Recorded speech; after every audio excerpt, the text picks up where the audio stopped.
PhD degree. Jimmy got his PhD at Yale, I think in Jack Sandwise's group. He then was on the faculty of Columbia University and eventually accepted the offer from the University of Colorado to move there and to rebuild the heavy ion physics group there, which he has done in quite impressive fashion. And he's been, over the last several years, among other things, particularly interested in the question of whether small systems, small collision systems show collective behavior. And so it's very nice that he has agreed to give an overview today of what we have learned and what we know and what we don't know. Jamie, please. All right, so I hope people can hear me okay. And I'm not going to monitor the chat because that's too distracting. But Bernd, if you see something that needs my attention, yeah, you'll tell me. Yeah. So I'm going to talk about the flow in small systems, and something I've been thinking a lot about recently, even though it's an old idea, of course, is the scientific method. How do we go about trying to advance our overall scientific understanding, and where do we want to end up? So sort of along that theme, I'm going to try to really emphasize what have we learned, what remains, and sort of how does it end? And I think that's particularly important as the RIC program is nearing the end of its lifetime, even though there's another important stage to go with sPhoenix and running of STAR, and maybe a longer future at the Large Hadron Collider. So the scientific method, there are many different ways of thinking about it, but in many ways, I like this diagram of the circle, right? You start from observation, that leads to questions. You then have hypotheses. Those hypotheses are supposed to be testable in some ways, where things can be falsified. You then do additional experiment. You have analysis, maybe you have conclusions, you go back to observation, and it keeps going around as you continue to hopefully make progress. And so the observation at the top that I want to start with, of course, is that from the CMS collaboration, now over a decade ago, of the long-range near-side angular correlation. It's actually quite small, but easily visible, and that was in proton-proton collisions at 13 TeV. And so the obvious kind of questions that raised is, well, these ridges were associated with some kind of flow in heavy ion collisions. So could this be some hint of collectivity or hydrodynamics? And there were also proposals that could this be Glasma weakly coupled physics, some scattering diagrams that are specially enhanced at very high gluon density. And so again, sort of following the scientific method, we have these questions. If we say, well, the hypothesis is that these flow correlations should follow geometry. Well, in proton-proton collisions, it's very hard to figure out what the exact geometry is. We can't model it simply as a Glauber with nucleons, think about subnucleons. And so one proposal, which again now is almost 10 years old also, was that you could run different species, proton gold, deuteron gold, helium-3 gold, and thereby create different geometries, and thereby test the picture of these flow correlations. It also seemed that it would have a very simple prediction for the Glasma type correlations, which we'll go into a little bit later, but that in fact those correlations should be strongest in the P gold and weakest in the helium-3. So it would really have the opposite expected effect. And so after many years of work and taking advantage of the unique capabilities at the Heavy Ion Collider, the data was taken. And this is sort of the end result, or we thought was the end result from the Phoenix experiment. And so the left-hand panel is proton gold. The upper band is V2, elliptic anisotropy, and the lower is the triangular. Then you have deuteron gold and helium-3 gold. And the red are hydrodynamic calculations from Sonic, which were calculated and published before the data. And then there's a additional model, also again, hydrodynamics, IEB Vishnu in blue. And the agreement with the overall ordering between the systems and also the magnitude between V2 and V3 is quite accurately captured. But then something very strange happened back in 2018, and that was that there were new Glasma calculations shown in green by the authors MSTV, and they appeared qualitatively to also reproduce the data, although the V3 in these cases is slightly different, but overall remarkably the same. And that would sort of break a little bit of the nice circle of our scientific method, which is we have a hypothesis that the two pictures predict different things, and we do the experimental test, and then we come back and we find that the theory says, well, maybe they predict the same thing. And the thing about this that's important to keep in mind is simplicity, right? The deuteron is big, and it's multiple Fermi in typical separation between the neutron and proton. And so if it's disconnected, as shown in the right, then there are going to be many of the color domains in the neutron and proton, but they're completely uncorrelated between the two. And the whole way the anisotropy is generated in the sort of Glasma or color domain picture is that an incoming parton that scatters from a given domain has a preference to scatter in a given direction. So if a second parton hits the same domain, then they can be correlated, and that gives you a V2 type moment. But if they scatter off of different domains, then they're uncorrelated. And so the simple expectation was that the V2 should be less. That was the original hypothesis. And these calculations were then very surprising. And what's sort of interesting about this is that, there's a lot of pressure in the field. How do we understand this? And I think there's a lesson here, which is that the simple explanation always remains simple, but the counter to that always remained very complicated. And so one of the arguments that was presented from the MSTV authors was that quantum statistics of gluons are the dominant cause of this many-body correlation, and they actually enhance configurations where the neutron and proton are close to each other. Obviously, if the neutron and proton are one right behind the other, then the domains are overlapping. But this basically led to me spending, a couple of months writing a model called IP-JASMA that has none of this physics in it. There's no quantum, there's no many-body. It's just the put in by hand geometry, and you get exactly the same effect. And what it shows is that this sort of standing on your head, complicated explanation was never really checked, and didn't really make sense. Similarly, these multiplicity distributions, they may seem sort of trivial. Why is a multiplicity distribution important? Well, because one of the key things in these models is that not only do you have a saturation scale, but that there are enormous fluctuations in the saturation scale. And why is that important? It's because the saturation scale in something like a proton-gold collision should be pretty small. And this physics shouldn't really be very relevant.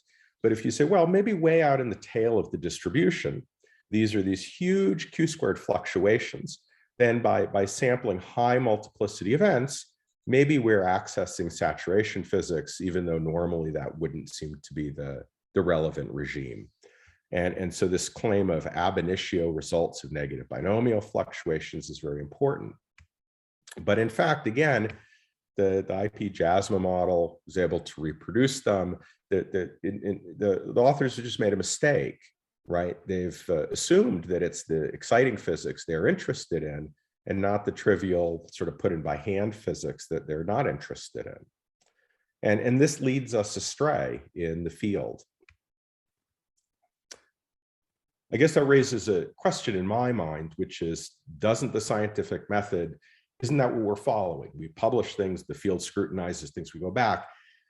But I think there's also some realistic expectation that authors check their own basic hypotheses and self-consistency themselves. I think that's a critical part of the scientific method, because the authors themselves often have the tools that the rest of the field doesn't. Under pressure and in cleaning up the code to make it public, the MSTV authors found an error, basically just H bar C, and that changed the results. And so this is what the results looked like before, and this is what they look like when corrected. And it's interesting, not only does it not have the hierarchy, and in fact, it's hard to see here, but in fact, the V2 in P gold is now slightly higher than D gold in helium-3, as the simple explanation predicted. But also, it doesn't look anything like the data, right? It doesn't have the right PT dependence. It doesn't have the right split between V2 and V3. You didn't really need the geometry scan at all to know that this is not the right explanation. But over a year and a half of the field, and my time was spent trying to understand this. And there's a little bit of a lesson there, I think. So I've made the statement before. I don't actually think it's very provocative, but I know other people do. You know, after more than 2 decades at RIC and 1 decade at the LHC, there really is no evidence for the color glass condensate, for saturation effects, for plasma physics. You can go back in the literature to things like explaining the multiplicity distribution. Now that's trivially explained with, subnucleon Glauber. Yeah, you can basically look at everything. There's nothing that requires that physics. And I would just say that I think a problem that we have in the field now is that it's incorporated very successfully in models like IP Glasma plus music, which is actually one of the most successful models and really one of the best tools we have in the field. But it doesn't really reflect any of the non-trivial physics in this. It's not a validation of sort of saturation physics. And so as the field really is supposed to be quite mature, we often show these, standard time evolution scenarios. But in fact, we really ought to be erasing some of those things. And notice I erased the word thermalized, because that's something that I think also the field knows, that the QGP is not in equilibrium. It's actually quite far out of equilibrium, even though hydrodynamics works. But the field hasn't really fully embraced that, even in our diagrams. And that has some real consequences. Just as an example to sort of demonstrate this issue, so here's a plot of the epsilon 2, epsilon 3, 4, 5, et cetera, distributions for gold central events from a full IP Glasma calculation. And it's great that that package is now publicly available, compared to IP Jasma. And you see that they're really identical. And what it's telling you is that the color domain or other correlations part in IP Glasma really has essentially no effect on the geometry. And you can even see that over here. It's an identical event in IP Glasma and IP Jasma. There are little tiny details that are different, but even the 2 particle correlator is the same, except for the lattice artifact in IP Glasma down here at the bottom. And so it's really all just TAB scaling with nucleons or quarks and additional fluctuations put in by hand. Now, it also has correlations, right, that can be initialized for T mu nu, and we'll come to that in a minute. But the geometry is really just sort of at the Glauber level. So can I interrupt quickly? There's a question in the chat. Sure. That is, how do we see that the saturation aspects of the IP Glasma model play no explicit role in explaining the data? Can you go over that just once more? Sure. So I think there are 2 ways in which the IP Glasma, sort of non-trivial saturation physics could play a role. One is in the geometry. right? And all I'm showing here is that the geometry is identical to a model that simply has the same Glauber input and TAB scaling, and it doesn't have any Glasma in it. So that's the geometry part. The other part is the correlations, which can be initialized in the TMUNU, and I'll come to that in just a minute. Yeah, and I'm glad to come back to that discussion at the end too. Okay, so back to sort of this cycle.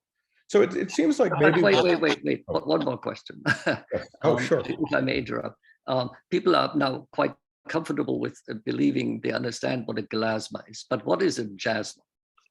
Sure. So what I did was I took all of the simple geometry part from IP Glasma and recoded it. It's just a Glauber model with Gaussian either nucleons or quarks, and you take the thicknesses as the scaling to get the geometry. And you can also add in a fluctuation parameter. Sometimes that's included and sometimes not. And that's it. So in that sense, it's basically like Trento, except in TAB mode, but matching the exact parameters from IP Glasma. Okay, for the Glauber part. Mm-hmm. Yep. All right, so it seems like at least the small systems, it looks like geometry and hydrodynamics still rules the day, but we come back to things. So it's important to confirm key experimental results. And so the STAR experiment had done that. These were results presented, and we have to think all the way back in Wuhan in 2019. And let me go back for 1 second. Essentially, it's a kind of busy plot, but these are the V2s, and the general ordering between the Phoenix published and STAR preliminary are pretty similar, although you can see there are some differences. But then in the V3, the helium-3 results agree, but the Phoenix results are significantly higher than the STAR results. And here's another sort of comment. Oops. We need one other person to mute. Oh, there we go. Okay. One is that this was actually the third preliminary from the STAR collaboration back in 2019. The V2 very roughly agrees. The V3 clearly does not agree between the two. These are non-flow corrected. And in sort of what I call unscientific fashion, they're not matched in centrality in multiple systems. And if you have a previously published result and you're trying to confirm things, you want to have as many things the same as possible. So for example, the P gold has a different centrality, which leads to a higher multiplicity. So the Brookhaven task force was formed between Phoenix and STAR. And I guess I'm being recorded, so I should be careful, but that task force was pretty useless in the end and was a bit of a whitewash, I would say. The chair can disagree. But Phoenix did its due diligence, and led by Ron Belmont and myself, we did a full independent analysis to check our experimental results. Could there be a problem? And that led to a publication, it should be 21, sorry, last year, which I'll detail, that includes the tables with all the two-particle correlation coefficients, so you can do your own studies. STAR said they were confirming their results with an independent analysis, and it was emphasized that it's important to match the Phoenix centrality and extend the results higher. STAR did take D-gold data last year with this event plane detector, and that should prove useful. There could be future Phoenix data, S-Phoenix data with P-gold, that could prove useful, we'll see. But the end was that the BNL task force reported that both sets of results are likely correct. I don't even really know what that means, other than we got to stop having this task force meet. But in the 2.5 years since the third STAR preliminary on small systems, I don't know if this is only a US joke, but we've just heard crickets. I mean, this is really not following the scientific method. You go to a conference and you say the other experiment is wrong. We're sure we're right. We've checked everything. And 2.5 years later, there's absolutely nothing, no updates. Like it doesn't exist.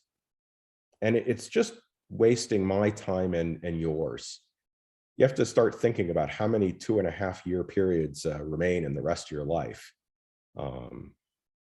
And I have no idea why the experiments have tightened up over time, right? To only have one preliminary, to have notes on preliminaries at the LHC. And I think that this hasn't served us well. There's no basis to know whether the STAR result is right or wrong because there's still no paper. So this is the due diligence from Phoenix. The entire analysis was redone, but instead of using the event plane method, one uses the 3x2 particle correlation method. And I'm not going to have time to go into great detail on that. It really should give the same answer. So I'm sure someone will say, oh, shouldn't that give the same answer? The answer is yes. The key difference is that in the different systems, there's actually a beam angle and there's an offset in these asymmetric systems. And that caused a problem in the event plane flattening method that led the resolutions to look a little bit odd. And we were able to reproduce that. In the 3x2 particle correlation method, you don't have any event plane. And so you're doing a mixed event analysis in very fine Z vertex bins. And so it's a very different way of doing the correction. It was an independent code base, but it's the same data set. And so what you see is in the upper panels are V2 for the 3 systems. The filled bands are the Nature Physics published result, and the open boxes are the new results with this additional method, which are now also published. And then down below, you have the same thing, but for the V3s. Okay. And they agree within the uncertainties, which are actually quite independent, even though the data set is the same, because the largest uncertainties come from the corrections that I was just mentioning. Okay. We're still interested in trying, I mean, at this point, maybe it's better to say, yes, go ahead. Can I ask a question because I think this should be clarified now. I mean, one of the issues that was raised is that the rapidity bins from which the various reference and signal particles are taken in the 2 experiments were different. How is it between these 2 Phoenix experiment analyses? Is this the same rapidity? Good. It's actually my next slide. These 2 are the identical rapidity slices. So as I say, they really should agree. Very good, thanks. Right. Yep. Yeah. So this slide is exactly the point I think you were interested in. So we've plotted here pseudo rapidity, and so Phoenix, as it existed, had 2 central arms in the red boxes, and then there are 2 forward silicon detectors, the south and the north. And then there are 2 beam counters. This is the south, the north is way over on this side. And to orient you, this part in the back is the gold going direction. So that's where most of the multiplicity is. And this side has a very low multiplicity. So it's an asymmetric system. So you really need a 3 detector combination to make a measurement, right? You can ignore that, but it's not really quite right.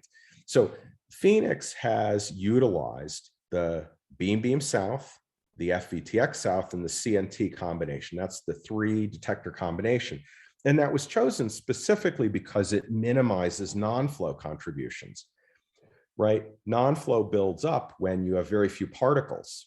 The larger your multiplicity, the smaller the contribution. And so you want these detectors in the gold going direction.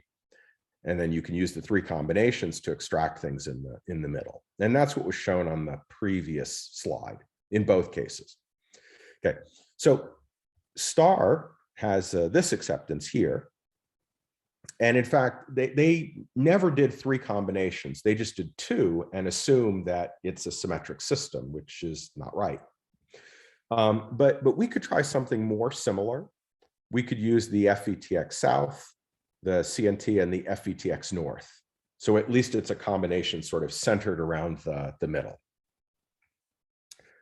And this is what we see, and this is again published in this long paper from Phoenix. So here's P gold.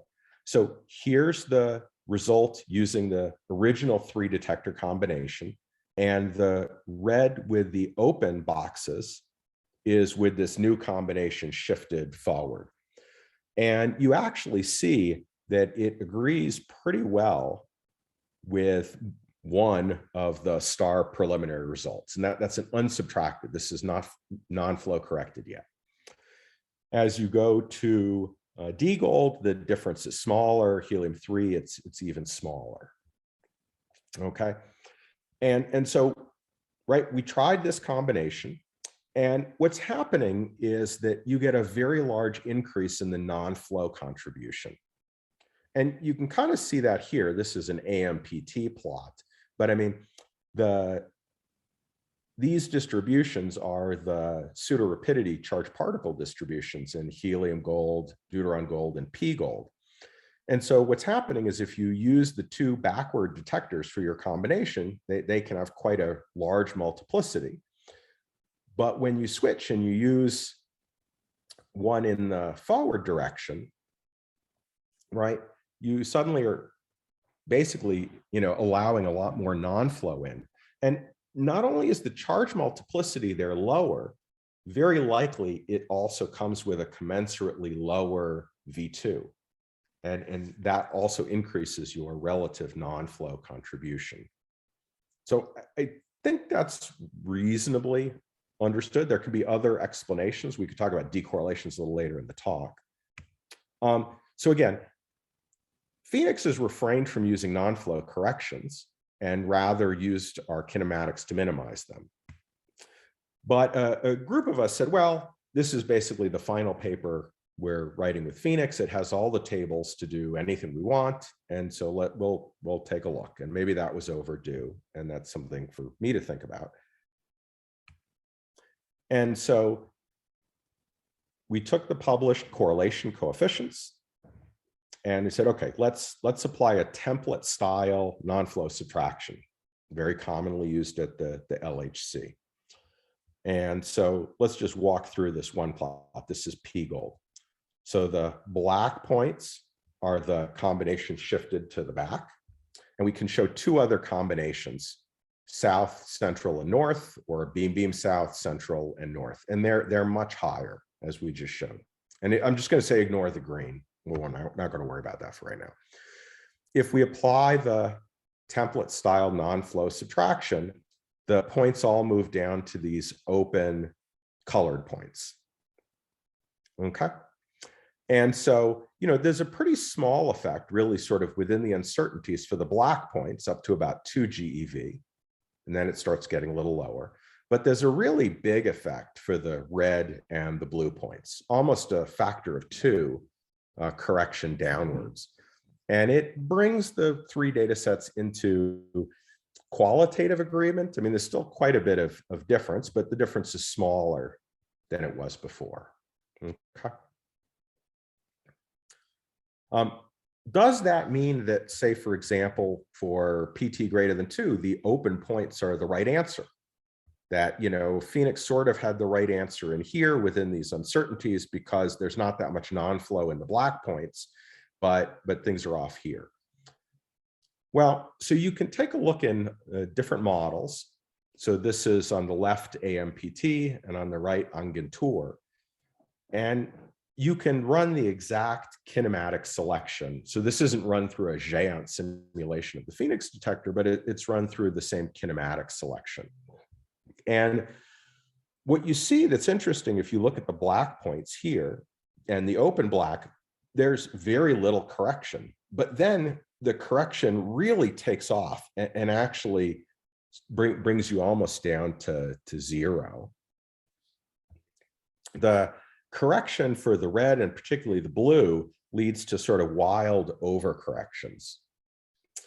In the Pythiong and Tour case, you see that the black gets you kind of close to 0, which is what it should be. There is no flow. But the red and the blue lead to a very large overcorrection. And of course, AMPT and Ongentour are not real data, but there are 2 examples that we have that do not show that you can correct this large an effect away.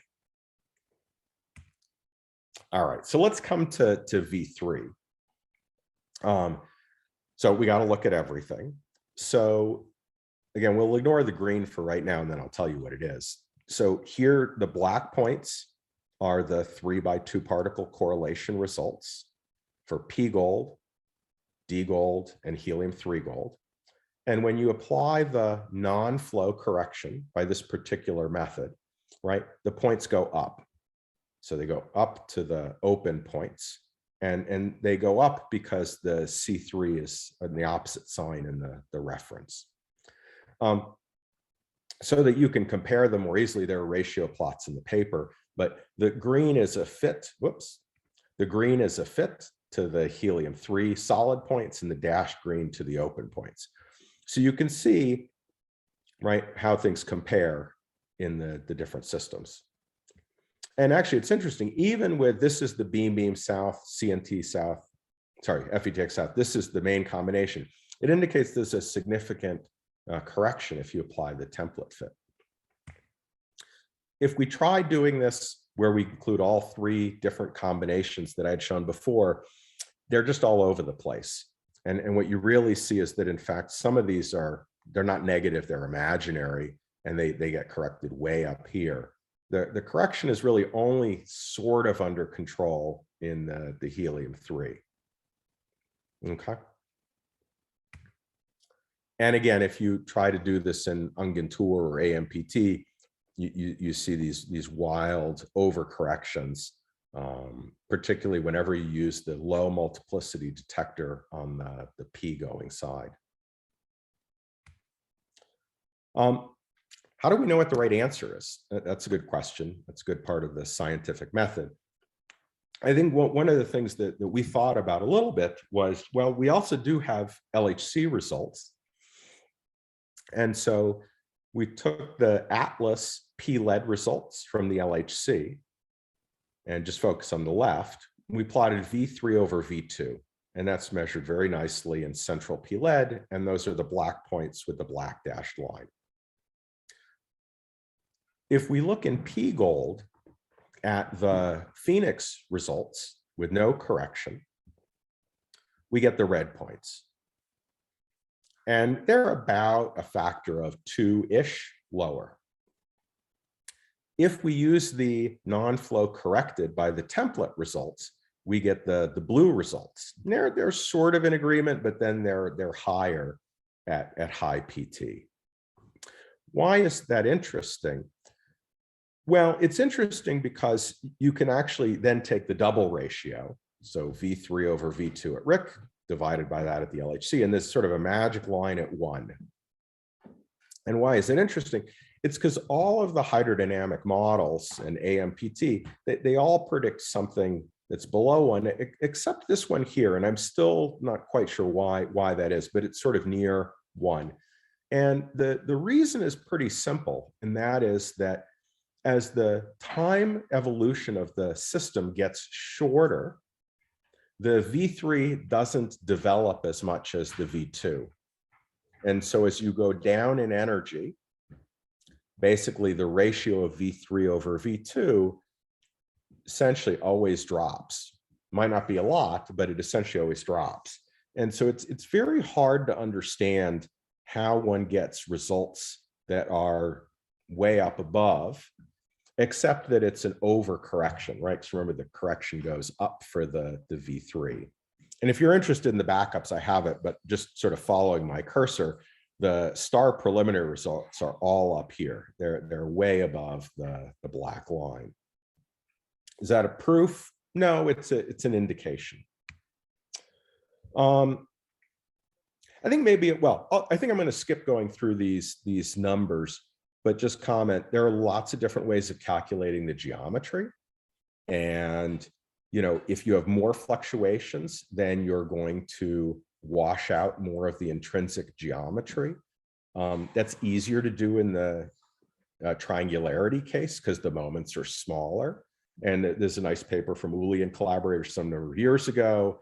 There are some numbers we've pulled out of IP Glasma by Sang-hoon with help from Bjorn. There were numbers shown by Starr 2.5 years ago that have never been published, so we could ignore those. So, it could be that there's a geometry issue coming in that's, not totally under control. That helps to explain things. But coming back to this issue of the time evolution, there's a nice paper from Paul on, pre-equilibrium QCD dynamics. And what it shows, and it shows this in the context of the beam energy scan. So this is PA V3 as a function of energy from LHC all the way down to 7.7. And what you see is that the V3 just suddenly dramatically drops to almost 0. But if you add in preflow, a strongly coupled preflow, you really start to bring those back up. And so this is sort of the summary plot that we had. And I know it's a busy plot, but with P gold, D gold, and helium-3 gold. So the solid points are without the non-flow correction, and the open points are with the non-flow correction. And what you see is that, for example, the sonic is the solid green line, and the dashed green line is with the strong preflow. And so what's sort of interesting is actually, if you believe the non-flow corrected results, it kind of agrees with this strong preflow scenario. It brings the V3s up. If you don't have this strong preflow, then it agrees with the results that were there before. The V2 is much less sensitive. So the elliptic flow ordering and geometry effect, I think, is very robust and rather clear. But the triangular flow, it's still geometry, but the question is, the non-flow correction is still large, even when you try to minimize it. I think there are a number of indicators that it's an overcorrection, but the real answer probably lies somewhere in between the two. So the slightly larger V3 in P gold than it was in the raw could be strong preflow, could be that geometry fluctuations are slightly bigger than the intrinsic geometry. I think it's hard to piece it apart beyond that. I think that's what the data can tell us. And one would really need to have another hypothesis with another set of experiments to sort of go further than that. So I think at this point, sort of, at least where I think of things, everything is reasonably explained by geometry and final state hydrodynamics, but the details for pre-hydrodynamics is really not fully resolved. And the V3 in the smallest systems is the most sensitive, which is actually what Paul had written a number of years ago. But as far as I can see, there's no confirmation or role for Glasma or initial state correlations. And then we get the but. So there are these nice hybrid pictures. This one is from Bjorn and collaborators. There was another one using BAMPs, but that was never sort of followed up particularly, where they have both Glasma correlations encoded via an initial T-mu-nu and then final state hydrodynamics. And this plot shows it's the geometry component from the T-mu-nu correlation and the V2. And so if hydrodynamics sort of washes away any initial correlation, then you expect this value to be near 0 or very small. If the final V2 is really a reflection of the Glasma correlation, then you expect this to be quite high. And so this is a very nice plot. And we'll just focus on the band going between the data. if you go to high multiplicity, like 1,000, it's basically 0. That tells you that hydrodynamics has washed out any initial correlations that there are. In addition, remember, just because a central gold has an enormous number of domains, they sort of just randomized anyway. And then it rises. And to remind you, the blue, green, and red are the measured DN charge d eta values for central helium-3, D gold, and P gold. So in fact, this calculation actually says that even if there were initial plasma correlations, they would be highly subdominant to the hydrodynamic flow. So it kind of confirms this picture that we didn't really expect to see something there. But there's a very odd thing that comes out of this, which is that it tells you that plasma correlations might dominate when DN charge d eta is something like 2 to 6. And I think the scientific method demands that we question these kind of assumptions. It's been 20 years of saying in the most central gold-gold collision, maybe the gluon occupation number gets to the level where you could see an effect. And now we're saying that we should look for this effect, a saturation effect, only in the lowest multiplicity P gold collisions. In fact, the whole Q-squared fluctuation argument goes against this. These are going to have the tiniest possible Q-squareds. And you might say, well, nobody's following this up. Actually, they are. They are. So there's this really exciting observable, which I really like, this row correlator between VN and PT. I think it's fascinating. It's a great idea. And it's sensitive to shape volume correlations. However, it's recently been published that this could be a clean qualitative signature of the plasma. And it's this idea of this sign change that rho would go to positive values. It would be a clean qualitative signature for the presence and importance of initial state momentum anisotropies predicted by an effective theory of QCD. I think this is where we've really lost our way a bit. I mean, how can there be plasma correlations at DN charge d eta of 2? And one thing that's just interesting to think about is a couple groups, including Sang-Hoon, Lim, and myself, just ran Pythia, and you get a positive row correlator. And so it's not clean, but also I thought the whole argument of plasma diagrams was that they're highly suppressed unless you're at very high density. And that leads to an enhancement factor that allows them to compete with other diagrams. So how could that be true at DN charge d eta of 2? Well, then you should just look for them, to be violating all kinds of things. It seems to have no self-consistency. And I think we need to evaluate those kind of things before we all go off in a new direction. I have a few other thoughts, and I think time may allow. Bernd, you can cut me off, but I thought I would share them. There's a measurement of flow in ultraperipheral collisions. This is led by Blair Seidlitz. And essentially, it's taking a case where the two lead nuclei miss each other.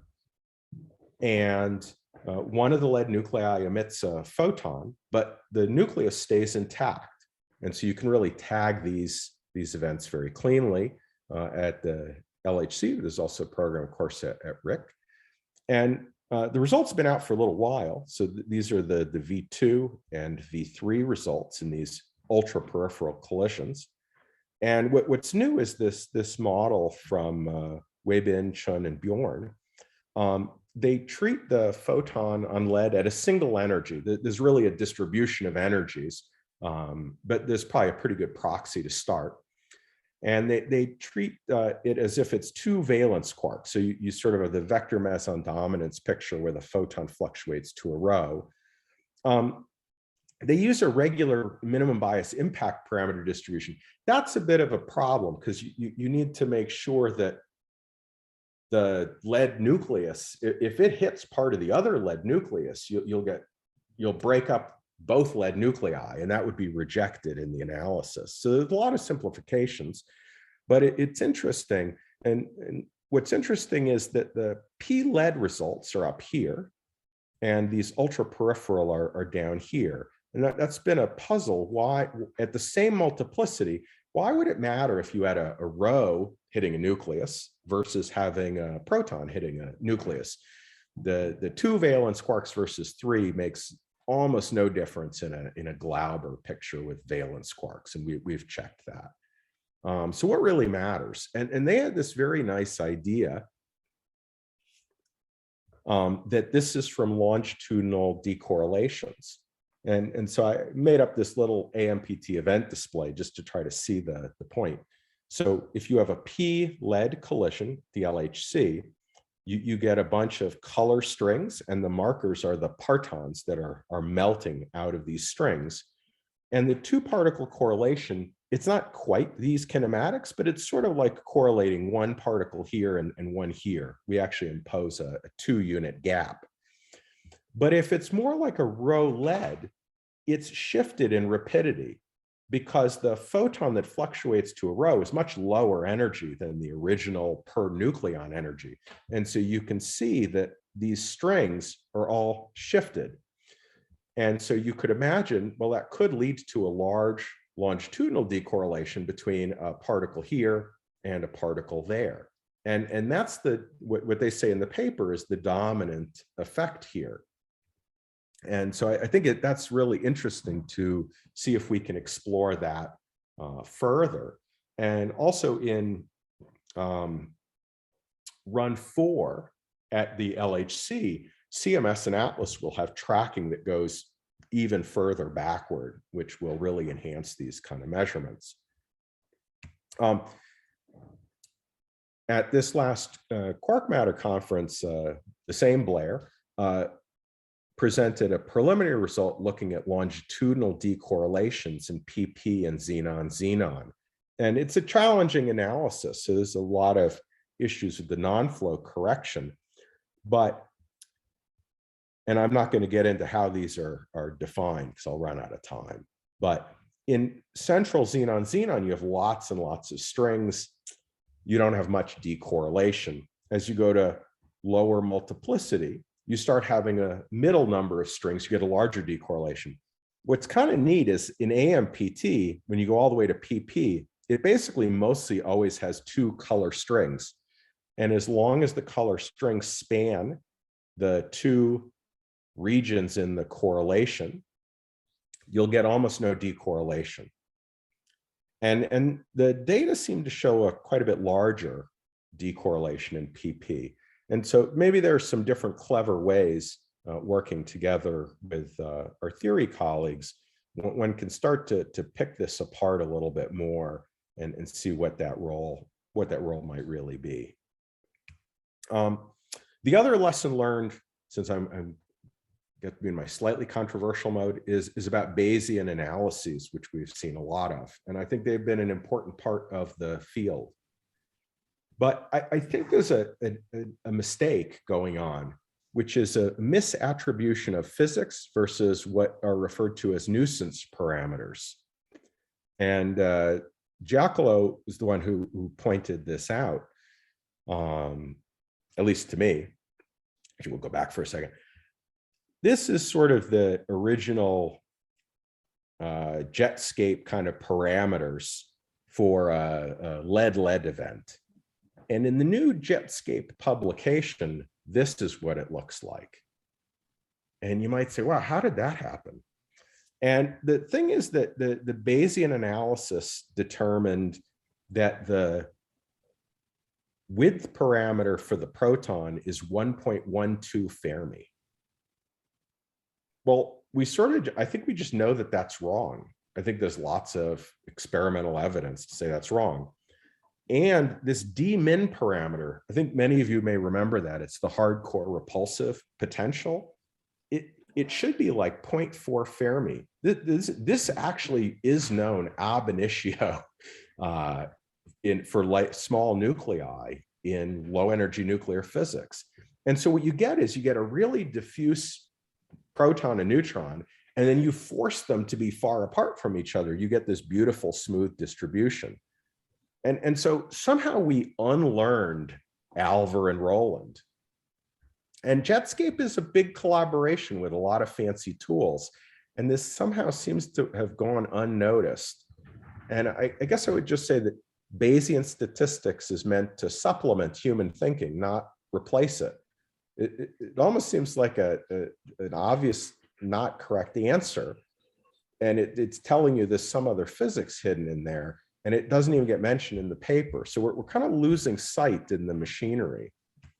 The same thing on the sort of physics constraint thing. Obviously, we want to constrain eta over s and zeta over s. But I think it's just a true statement that you cannot constrain bulk viscosity without considering pre-hydrodynamic scenarios that have strong coupling. And these constraints are determined completely with a free streaming scenario. Even changing where it starts and changing the relaxation parameters, I think is not enough. And my guess is there's really no constraint at all on the bulk viscosity. And you can kind of see that in the literature. It's gone up and down and moves around and doesn't seem to change much. But I think we need to reevaluate whether we really know something about the bulk and whether we even can. And we should not be too awed by the machinery of what pops out. One of my students, Dan List, just had his Comps 2 exam, and you have to pick a topic that's outside your field. And he picked these, motor proteins, and it made me think a lot about our field. On the left is a random walk. You just keep changing direction after a fixed distance. You kind of randomly move away from where you started. But nature is smarter than that. And so if you have some chemical or some nutrient or something you are interested in or like that's off on the right, then your steps will be longer before it starts to tumble and moves direction. So it has a random walk aspect, but it starts moving to the side. And the scientific process is supposed to sort of be like this. And I think we need more discussions to try to see how do we move things to better scientific understanding and not be completely in a random walk too much of the time. And yeah, I think I've said everything I want to say. So I'll say just keep actively thinking, and I'm almost afraid to look at the chat, but I guess we will. So Jamie, thank you very much. I didn't interrupt in the last 10 minutes, although there was plenty of stuff in the chat. And as usual, a provocative presentation with lots of interesting thoughts and maybe even provocations in here.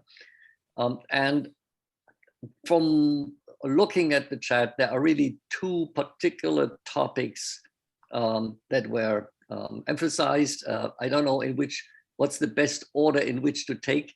Maybe we should start with the most recent one, that is about the question of how to critique parameters in the Bayesian ansatz that is used for the analysis. And there we had interesting comments from Jean-François Paquet and from Ulrich.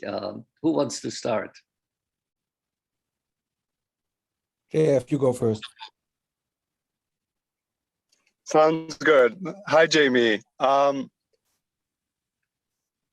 So first to clarify, so what you showed for your energy, the energy density deposition that we have in Jetscape, that is correct. So some people in the chat were asking, it is true, we get something that's surprisingly broad. I'll say I'm surprised, given your emphasis on the scientific method, that you don't value more, or that you interpret this way, systematic comparison with data. I think we do have to understand why we do this. but why we get this result. But the fact that we get this result by systematic comparison with data is meaningful. Oh, it is. It is. But the paper should have said, wow, the d-min parameters 1.44 Fermi. Here are, basic low energy nuclear physics information that tells us that can't really be the physics of d-min. It must be compensating or doing something else. So d-min, we have very, very weak constraints on it. So one thing, and that's fair, I'm sure we could have explained this better. What you often end up with when you have high dimensional, you have a lot of parameters because you try to constrain them with data. And the fact that you have high parameters often mean that you have degeneracies in your parameters. So we have a very weak constraint on d-min. And it happens that if you try to optimize, the result that comes out favors a large value, but we could force d-min to be small. That's something we can do easily. Let me see if we can do this shortly, but we could force d-min to be small, and I'm sure that the result wouldn't change very much. We have very, very weak constraints. So we have to be very careful when we look at the result of the analysis. If we look only at the maximum parameters, you miss completely any degeneracies that there can be. I mean, one thing I would be interested in, you can see it already in the Jetscape results, is there's a tension in the V3, right?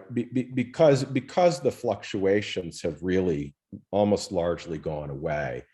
And I understand the more constraints you apply, that has a cost, but at the end, you can also make predictions, right, for the one data set. So I'd be very interested to, maybe you guys already have this, but if you tried to reproduce the famous plot from Bjorn of the, V3, V4, V5, I would think this would just be way off because you've smoothed everything out. You mean V3 as a function of PT or as a function of centrality? Well, the famous plot I'm thinking of, I believe, was versus PT, but I mean, you could do it versus both. If I'm not mistaken, we actually have that plot in the paper. We have the differential V2 at least.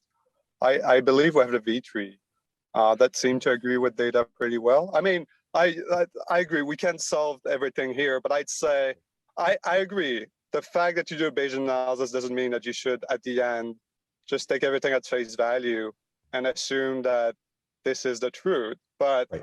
It just there's high value in this comparison, I think, and we have to be careful misreading it and blaming it. Sure. Yeah, there should be plus minus error bar on everything. There is a posterior probability distribution which is published in the paper. And there you see that the d-min is very, very wide. You can have it without losing a lot of confidence. And so we should not get hung up on that. I think the other point is that we should be careful of misinterpreting the parameters in the model. For example, W is not the size of the proton. And so when you say this is way too large and contradicts 50 years of nuclear physics, that is a really misleading way of representing this. It's a measure for the bumpiness of the energy deposition after the proton has collided. And there is no guarantee that that has the same size as the original proton. There's something in the fit that drives this bumpiness down and makes and seems to require a rather smooth and less fluctuating initial energy deposition than most of us had previously thought.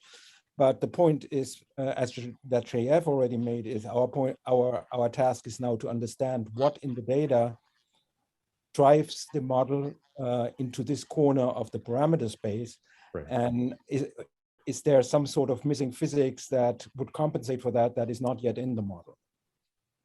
I agree with that. Although, I mean, Uli, I assume you're surprised by the plot on the right. Yes, I am. Yeah, I mean, right. I think that's my main point, is that being surprised doesn't mean it's wrong. It doesn't mean it's wrong, although I really, I'd be very, very interested. Again, you don't have to run it through the whole Bayesian analysis, but calculate, the relative V2, V3, V4, and V5. Because I thought the discovery in the field of sort of having this lumpiness, like on the left, was that you really needed that. And it remarkably then described these higher moments. In particular, you should look for the scale breaking because they drive the scale breaking at high PT. Yeah. The scaling violation. Right. So it's most sensitive. That's something that doesn't have to be part of your whole Bayesian machinery. It can just be at the end. Use that geometry on the right and calculate those higher moments. I don't see how they could agree with data. That's a hypothesis. You could check it. Okay, I think this was a very good discussion, and I certainly learned from it. Let us maybe make a jump now to the question of whether there is any potential relevance to a statement that that phenomena at small number of final particles are particularly sensitive to plasma physics. And I think there was a comment from Björn who commented on your statement there. Björn, do you want to repeat this in public? Yes, sure. Hi, Jamie.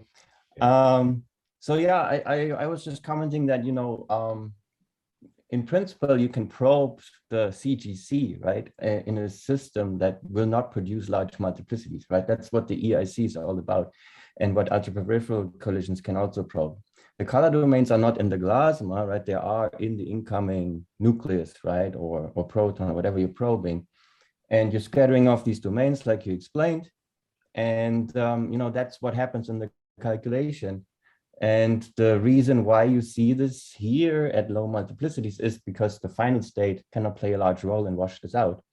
So I think, it's not that crazy that you can probe, a high energy nucleus and the saturation in that nucleus with a final state that has low multiplicity, right? You do that in EA. Whether, the thing you can complain about maybe is that we're just driving this with IP plasma right now, right? Where the assumption is that you have a dense final state, right? So that approximation, right, in this calculation may not be the best, but it's the same, it's the same Wilson lines that we would put in a calculation of cross sections in DIS or something, right? So the physics of these correlations is the same. The way we're calculating the final state may not be the best. I think that I can agree on, but I think there's no reason why you need a high multiplicity system to say you've seen saturation, right? That's what I'm saying. So what I didn't understand, I wouldn't argue with this statement, but what I wonder then is, what in the data gives you confidence that you actually are in a saturation state, saturation mode for the initial state, and not in some non-perturbative situation that's not perturbative saturation physics? Well, in the data, I don't know. I mean, we make a prediction within a model, right? And that has certain assumptions, and this is what we get. And I agree.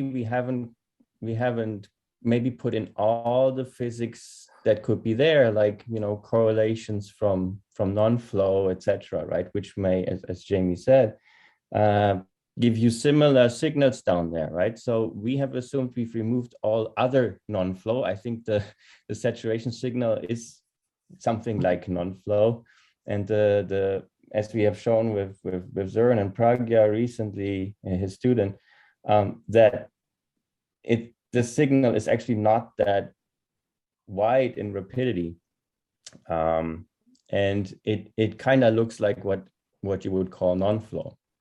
And that's actually something also people had assumed, that these are basically boost invariant signals, but they are not really. If you really do the gym walk evolution in the nuclei, etc., these color domains, if you will, they decorrelate in X, they decorrelate with rapidity. And so yeah, that I agree doesn't make it a very clean signal. That one can say. I would say it's there, but if you're trying to remove non-flow, you're probably removing the signal as well. But it's there if you're looking closer in rapidity, but to distinguish it from any other non-flow effects, it's going to be really hard. I would agree with that. But I wouldn't say you need a high multiplicity. So yeah.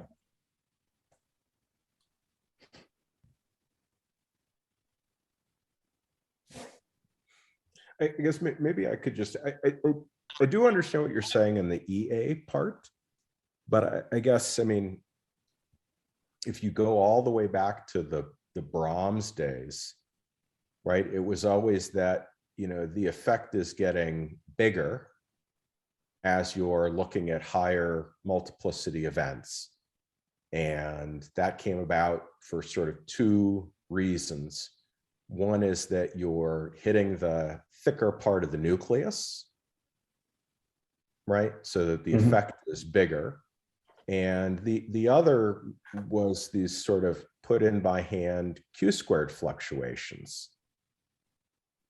And so those two arguments that were used back then to look for an effect that was turning on as you went to higher multiplicity events would seem to have to argue against looking for these effects in low multiplicity events. Yeah, I mean, it depends on which effects you're Right. talking about, right? I mean, I guess you're talking about suppression, right, from the saturation itself. Well, I'm talking about We're just any of talking the about effects. momentum distribution, right? We're talking about these momentum anisotropies, Right.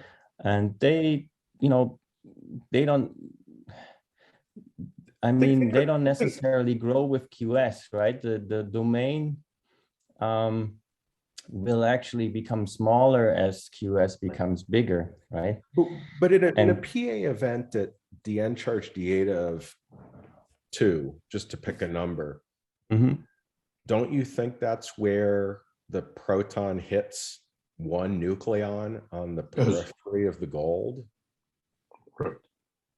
And you know, so when you say, well, Yeah. the target is still there, yeah, but I mean, these must, I mean, BDB, you know. Yeah, these I mean, events this is a are question hitting about the nothing. validity of the whole framework, right? Yeah. Whether you can apply the CGC. If you just do that, right, then actually at lower QS, right, you have larger domains, right? The domain size goes like 1/QS, as you've shown.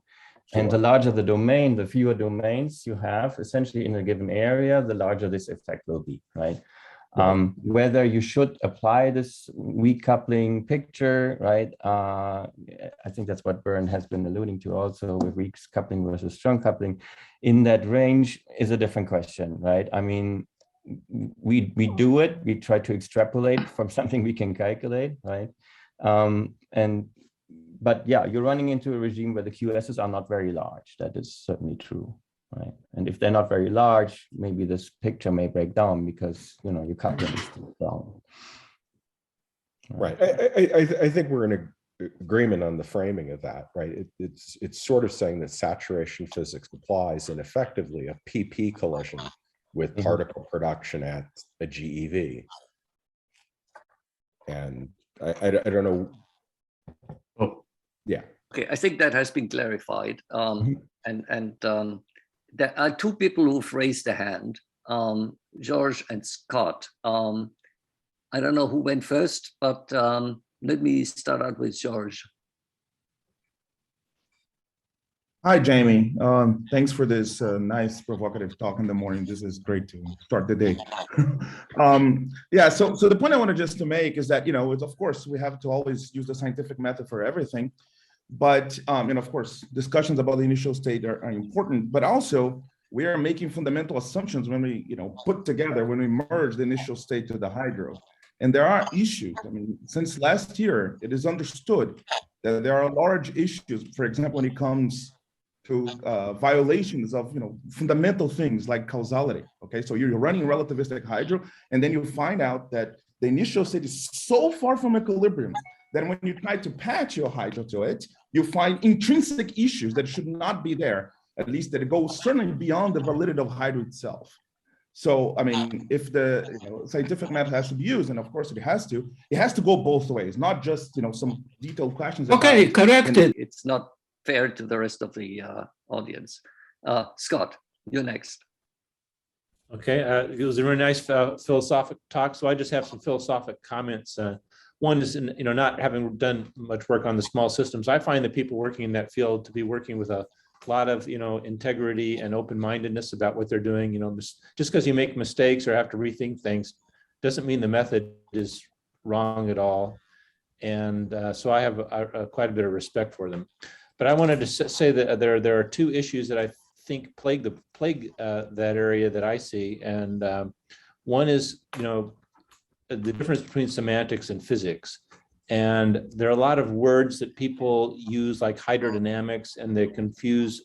They say because it's flow, it has to be hydrodynamic. Sometimes other people have it use the word flow more broadly. You have non-flow, pre-flow. We talk about things like glasma. Like glasma is a model that says true or false. But comparing an acronym to data isn't really a scientific conclusion. You should be trying to ask, what aspect of the glasma model are you validating or invalidating? Like you said, well, there's evidence of pre-flow, but not evidence of glasma. What does that mean? Because certainly glasma gives some pre-flow. So aside from trying people to be more clear about asking questions in a clear scientific way, for instance, I think it's a really interesting scientific question: when do the quarks appear? In any of this heavy ion collision stuff in the initial state? I mean, if we have a gluon dominated state immediately, at some point the quark gluon plasma, which is 2/3 quarks, you make quarks. How does that happen? When does it happen? And that's a more of a real kind of a question, as opposed to just talking about acronyms. The last philosophical comment I wanted to add on there is that, and I see this in all fields of especially nuclear physics, is that people will start arguing about model A or B, and really the discussion should be about how much of model A and how much of model B. I think everyone would agree with that, but just ask everybody when they're discussing to remember that as they're going forward. So that's all. Yeah, I mean, I see some of your points, but I don't see others. I mean, dismissing things as acronyms, I mean, acronyms are a shorthand way of saying calculation. Yeah, but okay, but like glasma, I mean, there's parts of the approximation. You said, do you believe that the stopping happens from longitudinal fields? And then there's a second part of it, which is, do you believe that by having a little higher multiplicity that you have interference effects? Those are, you can satisfy the first part of that without the second, and these are more like like the physics part of glasma that you're trying to do. So glasma encapsulates a lot of, well, at least multiple ideas besides one, and it obviously gets worse when people used to talk about what does RQMD, validating RQMD or URQMD or something like that. There's so much physics in it. You really want to address specific physics questions, and not just whether an acronym is true or false. Because some of that model will be true, some will be partly true, some will be maybe wrong. Who knows? Well, I think I haven't conveyed the point of my talk then. Yeah. I mean, you start out with a strongly coupled system in the nuclei, and you end up with what seems like a strongly coupled system. And the paradigm that's been pushed dating back to, Larry and Miklosh's famous paper of Victory is that it magically goes into this very weakly coupled state that can be approximated by, alpha S goes to 0. And then it magically becomes very strongly coupled again. And it's a reasonable question to say, what evidence is there for that? And as you point out, it can manifest in many different ways. So there are a lot of different models and predictions, but I don't see that any of them have held up over time.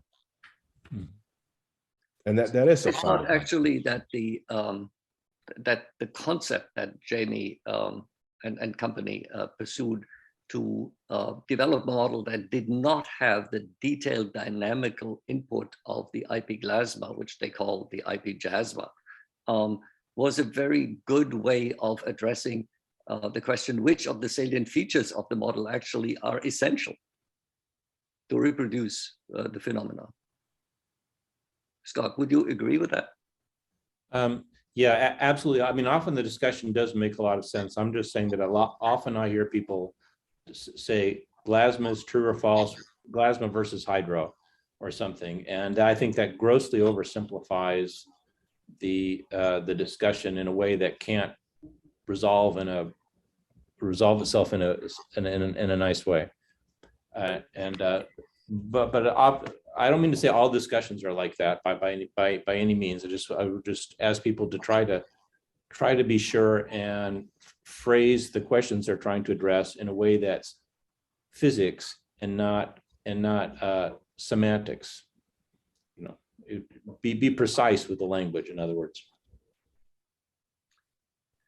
That's fair enough. Let's move to Jürgen, who has his hand up. Yeah, so maybe just a direct, can you hear me? Yeah. Yes. Okay, as a direct comment also to what Scott said, as long as the two models have different testable predictions, we can discuss whether A or B is right or A and B, but we can discuss it. As long as the predictions are different, and for the time being between Glasma and Hydro they are very different depending on something. But my main point was, if Jamie, if you go back to your slide where you had the epsilons of the IP Glasma model and of your Jasma model, around slide 10 or 13 or so. Now, the distribution. The epsilon 2, 3, 4, 5. Yes. So you concluded the fact that, yes, here, that the IP Jasma has the same distribution as the IP Glasma, means there is no physics of IP Glasma. I think this you cannot say, because I understand IP Jasma is just a parametrization. It's like Trento. And of course, whereas IP Glasma takes TABs, puts a physics model on top of it, and then gets the epsilons. Whereas IP Jasma or Trento is just a parametrization. So the fact that you reproduce it does not mean that the physics of IP Glasma is either right or wrong. It just doesn't mean anything. It just you have a economical way of modeling it. Only if you have another physics model, a physics-based prediction, and they are identical, then we can discuss whether one or the other is right. But based on this, you cannot conclude anything about the physics of the IP Glasma being present or not in the initial state, because you compare it with a parametrization, which is just an economic way of simulating it. I don't hear you, Jamie. Jamie, your mic is closed. Sorry about that. I guess I would just say that one could have imagined a scenario where the geometry from IP Glasma depended in a non-trivial way on the underlying physics, but it's actually dominated by things that are put in by hand, right? Glasma doesn't predict 3 constituent quarks. Those are put in by hand, right?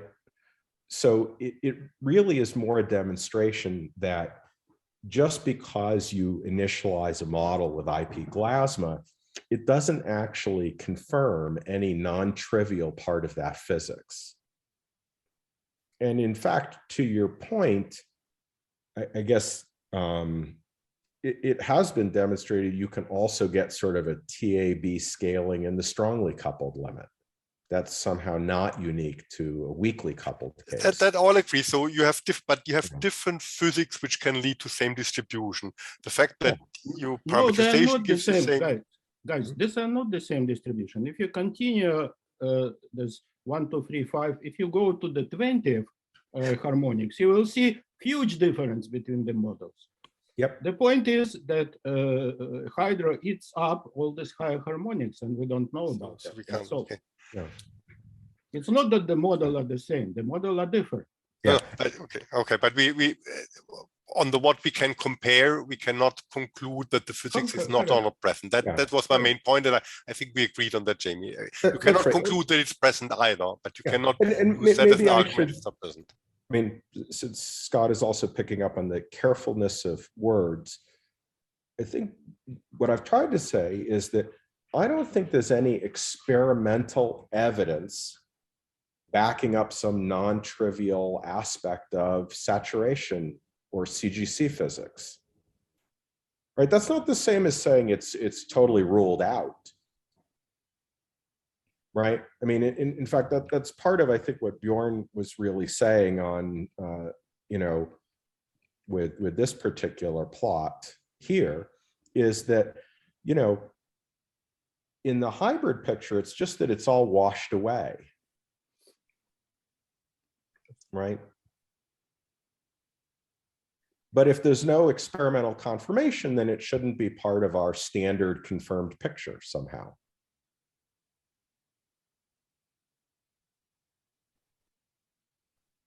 Yeah. Okay. We may have reached a point where I think most of the issues have been at least clarified. As always, it's been a very, I thought, valuable discussion, somewhat provocative, but at the same time, I think that's the way we make progress. And I would like maybe to end the discussion by thanking Jamie once more for being willing to give this talk, to present his thoughts, which are certainly food for our community to think about. So, Jamie, thank you very much. And thanks everybody for asking good questions. Yeah. Thank you in particular to the organizers of the series. It's in a time where we're often isolated. I really enjoy listening to these while I have coffee in the morning. So I appreciate that a lot. Thank you. Thank you. Thank you for your very nice talk. And also thank you, Bernd, for this chair this seminar. And thank you everybody for joining. Yeah. See you next week. Bye-bye.